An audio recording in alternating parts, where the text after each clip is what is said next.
My boyfriend of 26 years old told me that I need to unlove the men from my past before I can love him. I've been dating Mark for 6 months, and I've known him for about 8. I moved to this city 9 months ago to start my grad school, and Mark was one of the first people I connected with. He's been great and helped me a lot to adapt. Recently, Mark and I said I love you for the first time.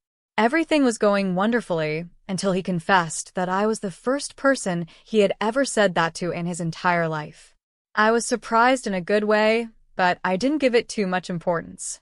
Then he asked me how many men I had said it to. I answered just one.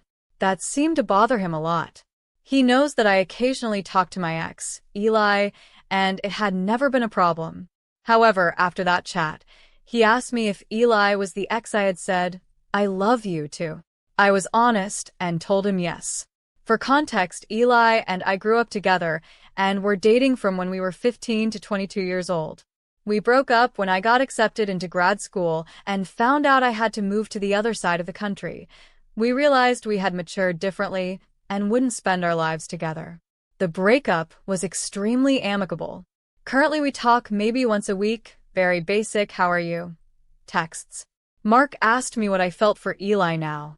I told him that I don't love him in a romantic way anymore, but since he was a huge part of my life since childhood, I have a very positive affection for him and consider him an important person.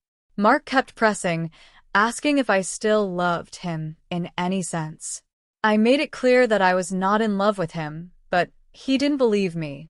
He kept insisting so much that I finally told him I will probably always care about Eli as a person and respect him, but there is no romantic connection.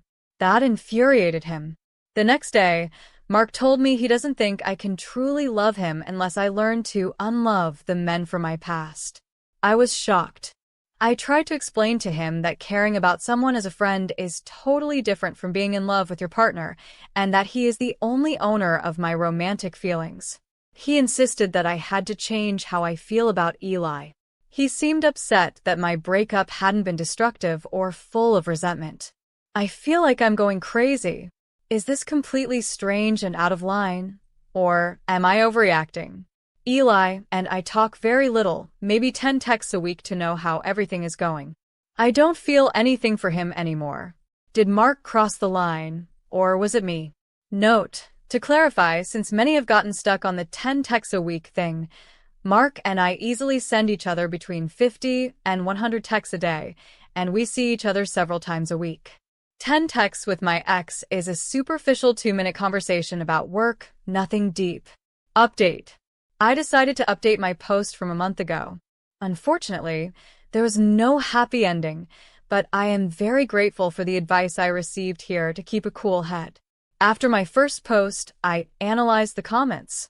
Many mentioned they wouldn't feel comfortable with the frequency I talked to my ex, which seemed very fair to me.